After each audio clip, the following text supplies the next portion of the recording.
आकाशवाणी गोरखपुर से प्रादेशिक समाचार।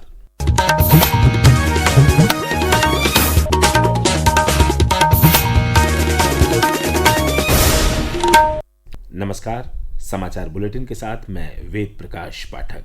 पहले मुख्य समाचार। देश के दूसरे सबसे लंबे समय तक निर्बाध कार्यकाल वाले प्रधानमंत्री बने नरेंद्र मोदी कार्यकाल की निरंतरता के साथ पूरे हो चुके हैं 4078 दिन। मुख्यमंत्री योगी आदित्यनाथ ने ऊर्जा विभाग की उच्च स्तरीय समीक्षा बैठक की। ट्रिपिंग, ओवरबिलिंग और अनावश्यक कटौती रोकने के दिए निर्देश। कहा, हर उपभोक्ता को हर महीने सही समय पर स्पष्ट और सटीक बिल मिलना चाहिए। केंद्रीय मंत्री चिराग पासवान ने ग्रेटर नोएडा में छात्र संसद कॉन्क्लेव को किया संबोधित। कहा, युवा पीढ़ी पर है विकसित भारत के निर्माण की जिम्मेदारी। और राष्ट्र आज मना रहा है कारगिल विजय दिवस। अब समाचार विस्तार से। प्रधानमंत्री नरेंद्र मोदी देश के दूसरे सबसे लंबे समय तक निर्बाध कार्यकाल वाले प्रधानमंत्री बन गए हैं। इस अवसर पर नई दिल्ली में भाजपा प्रवक्ता सुधांशु त्रिवेदी ने कहा कि प्रधानमंत्री नरेंद्र मोदी ने जनता के जनादेश से यह कीर्तिमान हासिल किया है। कार्यकाल की निरंतरता के 4078 दिन पूर्ण हो गए। इसके द्वारा श्रीमती इंदिरा गांधी जी के कार्यकाल के रिकॉर्ड को पीछे छोड़ते हुए जवाहरलाल नेहरू के बाद सबसे लंबे समय तक निरंतर प्रधानमंत्री के पद पर रहने का जन विश्वास, जन आशीर्वाद और राष्ट्र की निष्ठा से युक्त यह कार्यकाल का रिकॉर्ड बनाने में जो प्रधानमंत्री जी का योगदान रहा है, उससे हर भारतवासी हर्ष का अनुभव कर रहा है। प्रधानमंत्री नरेंद्र मोदी के आगामी 2 अगस्त को प्रस्तावित वाराणसी दौरे को लेकर तैयारियां तेज हो गई हैं। प्रधानमंत्री द्वारा वाराणसी जिले के सेवापुरी विधानसभा के कालिका धाम बनौली में एक विशाल जनसभा प्रस्तावित है। प्रस्तुत है एक रिपोर्ट। प्रधानमंत्री के कार्यक्रम की तैयारियों को लेकर मुख्यमंत्री योगी आदित्यनाथ निगरानी कर रहे हैं। जिला प्रशासन के आला अफसर खुद जनसभा स्थल पर पहुंचकर तैयारी को परखने के साथ प्रस्तावित मार्गों, सुरक्षा व्यवस्था, रूट डायवर्जन, वैकल्पिक मार्ग को लेकर भी सतर्क हैं। पूरे क्षेत्र का ड्रोन के माध्यम से सर्विलांस की तैयारी है। पुलिस आयुक्त कमिश्नर मोहित अग्रवाल और जिलाधिकारी वाराणसी सत्येंद्र कुमार ने जनसभा स्थल का निरीक्षण किया है। मनीष सिंह, आकाशवाणी समाचार, वाराणसी।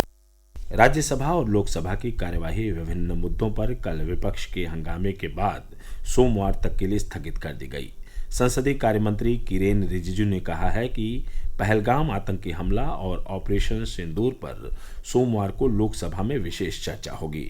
श्री रिजिजू ने कहा कि लोकसभा अध्यक्ष ओम बिरला की अध्यक्षता में हुई कार्य मंत्रणा समिति की बैठक में यह निर्णय लिया गया। मंडे से लोकसभा में 16 घंटे के लिए ऑपरेशन सिंदूर पर चर्चा होगी और ट्यूसडे को राज्यसभा में फिर 16 घंटे के लिए ऑपरेशन सिंदूर पर चर्चा होगी। ये स्पेशल डिस्कशन का एग्रीमेंट ये पहली बार नहीं है। चर्चा करने का कई तरीके होते हैं, इसलिए ऑपरेशन सिंदूर का चर्चा स्पेशल डिस्कशन होगा। कोई स्पेसिफिक रूल्स पे नहीं, ये एक स्पेशल डिस्कशन है। श्री रिजिजू ने विपक्षी दलों से सत्र में बाधा न डालने की अपील की। मुख्यमंत्री योगी आदित्यनाथ ने कल लखनऊ में ऊर्जा विभाग की उच्च स्तरीय समीक्षा बैठक की। बैठक में उन्होंने निर्देश दिए कि ट्रिपिंग, ओवरबिलिंग और अनावश्यक कटौती अब किसी भी स्थिति में स्वीकार नहीं की जाएगी। एक रिपोर्ट। मुख्यमंत्री ने कहा कि जहां जरूरत हो वहां ट्रांसफार्मरों की क्षमता तुरंत बढ़ाई जाए ताकि ओवरलोडिंग की स्थिति न बने। उन्होंने यह भी निर्देश दिया कि फील्ड से प्राप्त वास्तविक शिकायतों का समाधान समयबद्ध ढंग से हो ताकि जनता को राहत मिले। मुख्यमंत्री ने कहा कि हर उपभोक्ता को हर महीने सही समय पर स्पष्ट और सटीक बिल मिलना चाहिए। कृषि क्षेत्र को लेकर मुख्यमंत्री ने कृषि फीडरों के तेजी से पृथककरण और किसानों को प्रधानमंत्री कुसुम योजना से जोड़ने के निर्देश दिए। समाचार कक्ष से मैं अरुण। निर्वाचन आयोग ने कानून और न्याय मंत्री के परामर्श से राज्यसभा के महासचिव को उपराष्ट्रपति के निर्वाचन के लिए चुनाव अधिकारी नियुक्त किया है। प्रस्तुत है एक रिपोर्ट। आयोग ने राज्यसभा सचिवालय के संयुक्त सचिव और निदेशक को उपराष्ट्रपति चुनाव के लिए सहायक चुनाव अधिकारी बनाया है। संविधान की धारा 324 के तहत निर्वाचन आयोग को भारत के उपराष्ट्रपति का चुनाव कराने का अधिदेश प्राप्त है। उपराष्ट्रपति चुनाव राष्ट्रपति और उपराष्ट्रपति निर्वाचन विनियम 1974 से संचालित होता है। राष्ट्रपति और उपराष्ट्रपति निर्वाचन अधिनियम 1952 की धारा 3 के तहत निर्वाचन आयोग केंद्र सरकार के परामर्श से चुनाव अधिकारी की नियुक्ति करता है। समाचार कक्ष से विवेक सिंह। इसी माह के 21 जुलाई को श्री जगदीप धनखड़ ने स्वास्थ्य कारणों से उपराष्ट्रपति पद से इस्तीफा दे दिया था। गृह मंत्रालय द्वारा श्री धनखड़ के इस्तीफे की अधिसूचना के बाद निर्वाचन की प्रक्रिया शुरू कर दी गई। प्रादेशिक समाचार आप आकाशवाणी गोरखपुर से सुन रहे हैं। यह समाचार बुलेटिन हमारे YouTube channel AIR news Gorakhpur और एक्स हैंडल AIR News_GKP पर भी उपलब्ध है। केंद्रीय खाद्य प्रसंस्करण उद्योग मंत्री चिराग पासवान कल ग्रेटर नोएडा के नॉलेज पार्क स्थित एक संस्थान में आयोजित 9वें छात्र संसद कॉन्क्लेव में बतौर मुख्य अतिथि शामिल हुए। इंडिया राइजिंग विषय पर आयोजित इस कॉन्क्लेव में केंद्रीय मंत्री श्री पासवान ने कहा कि प्रधानमंत्री नरेंद्र मोदी के वर्ष 2047 के विकसित भारत के निर्माण की जिम्मेदारी युवा पीढ़ी के ऊपर है। देश को आप सबसे बहुत उम्मीदें हैं। आप अमृतकाल की वो युवा पीढ़ी है जिनके कंधों के ऊपर आने वाले सालों में जिम्मेदारी होगी हमारे देश को विकसित देश बनाने। जब मेरे प्रधानमंत्री कहते हैं कि 2047 तक भारत एक विकसित देश बनेगा, भारत को विकसित देश बनाने की जिम्मेदारी आप पीढ़ी के ऊपर है। भारतीय कृत्रिम अंग निर्माण निगम एलिम्को ने कानपुर नगर में कल आसरा मीट 2025-26 का आयोजन किया। इसमें एलिम्को द्वारा अधिकृत विभिन्न राज्यों से 56 आसरा केंद्रों के प्रतिभागी सम्मिलित हुए। एलिम्को कानपुर के महाप्रबंधक वित्त एवं प्रशासन अतुल रस्तोगी ने बताया कि आयोजन के दौरान आसरा केंद्र के प्रतिनिधियों को सेवाएं प्रदान करने के लिए प्रशिक्षण दिया गया। हम लोगों का एक नया वर्टिकल सेंटर है जो आशा के नाम से जाना जाता है। ये हमारे सर्विसिंग पार्टनर हैं जो आशा के सेंटर्स हैं, इनको हम लोगों ने बुलाया है ताकि इनको कंपनी के बारे में ज्यादा से ज्यादा मालूमात दे सके और उसके साथ साथ जो हमारे अल्टीमेट बेनिफिशियरी है जो दिव्यांगजन है इनको सेवा हम लोग और तत्पर तरीके से कर सके। प्रदेश के मुख्य सचिव मनोज कुमार सिंह ने कल वीडियो कॉन्फ्रेंसिंग के जरिए सभी मंडलायुक्तों और जिलाधिकारियों के साथ राज्य में चल रहे विकास कार्यों तथा कल्याणकारी योजनाओं की समीक्षा की। मुख्य सचिव ने कल उत्तर प्रदेश लोक सेवा आयोग द्वारा आयोजित होने वाली समीक्षा अधिकारी और सहायक समीक्षा अधिकारी परीक्षा 2023 को शीर्ष प्राथमिकता पर सुचारू, निष्पक्ष और पारदर्शी ढंग से आयोजित कराने के निर्देश दिए। उन्होंने कहा कि अभ्यर्थियों को परीक्षा केंद्रों तक पहुंचने में कोई दिक्कत न हो।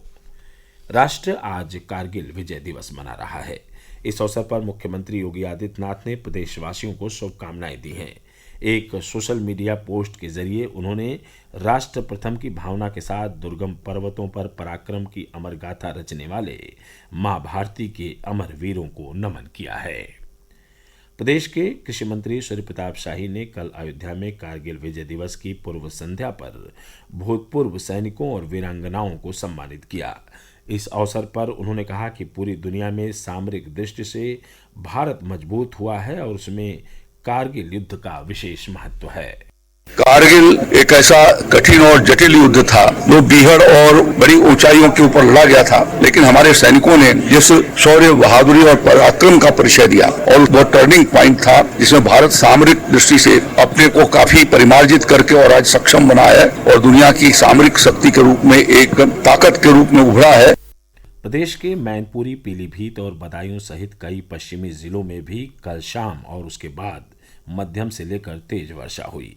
वहीं कल दिन में गोरखपुर, जौनपुर, महाराजगंज और अयोध्या जैसे पूर्वी जिलों में हुई बारिश से लोगों को भीषण गर्मी और उमस से राहत मिली है। इस बीच मौसम विज्ञान विभाग ने आगामी दिनों में भी प्रदेश के कई हिस्सों में वर्षा जारी रहने का पूर्वानुमान जताया है। और अंत में इस बुलेटिन के मुख्य समाचार एक बार फिर। देश के दूसरे सबसे लंबे समय तक निर्बाध कार्यकाल वाले प्रधानमंत्री बने नरेंद्र मोदी कार्यकाल की निरंतरता के साथ पूरे हो चुके हैं 4078 दिन। मुख्यमंत्री योगी आदित्यनाथ ने ऊर्जा विभाग की उच्च स्तरीय समीक्षा बैठक की। ट्रिपिंग, ओवरबिलिंग और अनावश्यक कटौती रोकने के दिए निर्देश। कहा, हर उपभोक्ता को हर महीने सही समय पर स्पष्ट और सटीक बिल मिलना चाहिए। केंद्रीय मंत्री चिराग पासवान ने ग्रेटर नोएडा में छात्र संसद कॉन्क्लेव को किया संबोधित। कहा, युवा पीढ़ी पर है विकसित भारत के निर्माण की जिम्मेदारी। और राष्ट्र आज मना रहा है कारगिल विजय दिवस। समाचार समाप्त हुए। नमस्कार।